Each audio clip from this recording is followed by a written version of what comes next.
lagi bersama aku, Rinita. Kira-kira teman-teman masih ingat aku atau enggak nih, atau bahkan udah lupa? Gak apa-apa sih kalau udah lupa, cuman kalau yang belum tahu aku atau belum kenal aku, bisa banget ya mampir di video yang sebelumnya. Di situ aku bahas tentang atraksi dan hubungan interpersonal. Di pembahasan kali ini aku akan membahas yang mirip-mirip dengan sebelumnya, cuman aku akan mengajak teman-teman untuk lebih membahas tentang kebaikan. Karena teman-teman, di dunia sekarang ini pasti kita jarang banget menemukan kebaikan-kebaikan di sekeliling kita atau di sekitar kita. Teman-teman pernah gak sih ngerasa dunia kita ini sekarang tuh capek banget? Bukan karena teman-teman kurang pintar, atau bukan karena teman-teman gaptek, tapi mungkin aja karena teman-teman kurang empati terhadap sekitar dan peduli terhadap lingkungan dan sekitarnya. Nah, di kondisi sekarang ini, pesan atau yang biasa kita sebut dakwah itu menjadi sangat penting banget nih teman-teman buat kehidupan kita. Karena nilai seperti kejujuran, kasih sayang, empati, dan saling menolong itu sebenarnya memang universal, tapi semua orang itu paham. Oke, sebelum kita masuk ke bahasan berikutnya, aku mau nanya dulu nih ke teman-teman. Menurut teman-teman, apakah kebaikan itu hanya soal iman?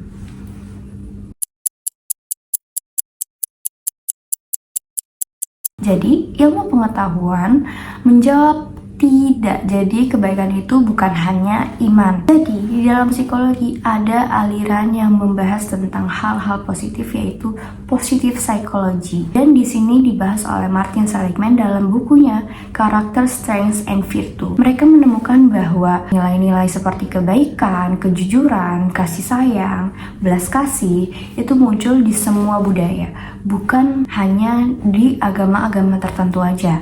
Yang artinya nilai kebaikan itu sering kita dengar dalam dakwah atau dalam menyampaikan pesan yang bukan cuma ajaran agama, tapi juga ditemukan di hasil temuan ilmiah lintas budaya. Oke, kalau dalam Islam kita mengenal konsep rahmatan lil alamin dan khairun nas anfa'uhum linnas, yang artinya sebaik-baik manusia adalah yang paling bermanfaat bagi manusia lain. Kalau dalam psikologi modern sendiri itu disebut prosocial behavior, yaitu perilaku yang memberikan manfaat bagi orang lain. Jadi kesimpulannya, dakwah tentang kebaikan itu nyambung antara agama dan pengetahuan loh teman-teman.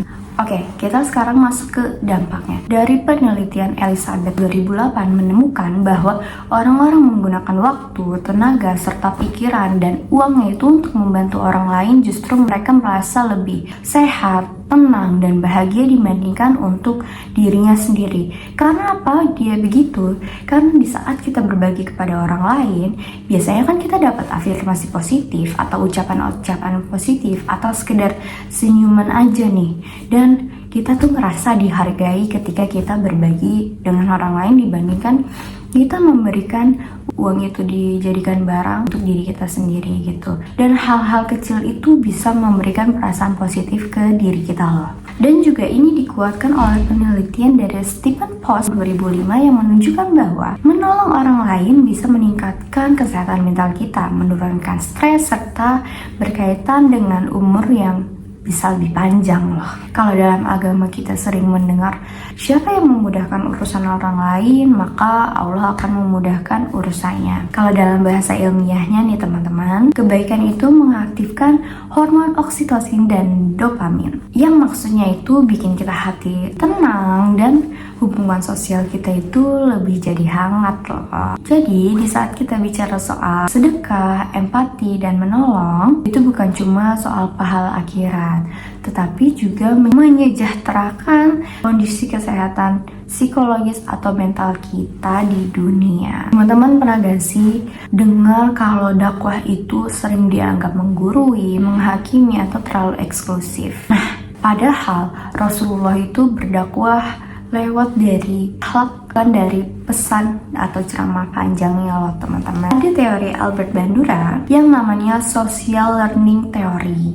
Intinya di dalam teori dari Albert Bandura itu, manusia belajar bukan dari nasihat, tapi perilaku nyata atau contoh nyata atau yang disebut modeling di dalam penelitian Albert Bandura. Artinya itu kalau misalkan kita senyum, menepati janji, dan bersikap adil itu dakwah ya. Karena itu belajar dari dunia-dunia nyata gitu teman-teman. Bahkan tanpa kita menyebutkan ayat atau dalil pun, orang-orang bisa merasakan nilai kebaikan itu sendiri loh teman-teman. Oke teman-teman, dakwah itu yang paling kuat bukan hanya di mimbar, tapi dalam perilaku kita sehari-hari ya teman-teman. Jangan lupa teman-teman berbagi kebaikan kepada sesama. Kalau agama dan ilmu pengetahuan bertemu di suatu titik, itu disebut namanya kebaikan. Kita mungkin boleh berbeda keyakinan, tetapi kita itu sama-sama manusia yang mau didengar, dipahami, serta diperlakukan dengan baik. Jadi mari kita jadikan dakwah ini bukan sebagai alat pembatas, tetapi sebagai jembatan kemanusiaan ya teman-teman. Karena di dunia ini sebenarnya kita bukan kekurangan orang pintar, tapi kekurangan orang yang baik di kehidupan, di sekitar kita, dan di lingkungan kita. Semoga dari hal-hal kecil seperti tutur kata, sikap, dan empati, kita semua bisa menjadikan dakwahnya itu hidup ya teman-teman. Oke, mungkin itu saja yang bisa aku sampaikan di video kali ini. Mungkin video ini dan video sebelumnya itu sama-sama berkaitan, cuman kita di sini lebih membahas tentang kebaikan. Oke, teman-teman, kurang lebihnya mohon maaf. Wassalamualaikum warahmatullahi wabarakatuh. Sampai jumpa di video selanjutnya. Bye-bye. Tapi kayaknya ini akan jadi video terakhir aku deh teman-teman.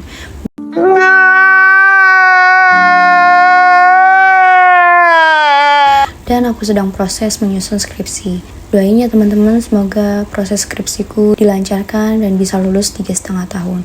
Semoga teman-teman yang menonton dan yang menyukai video ini urusannya juga dilancarkan dan dipermudah oleh Allah Subhanahu wa Ta'ala. Terima kasih teman-teman. Wassalamualaikum warahmatullahi wabarakatuh.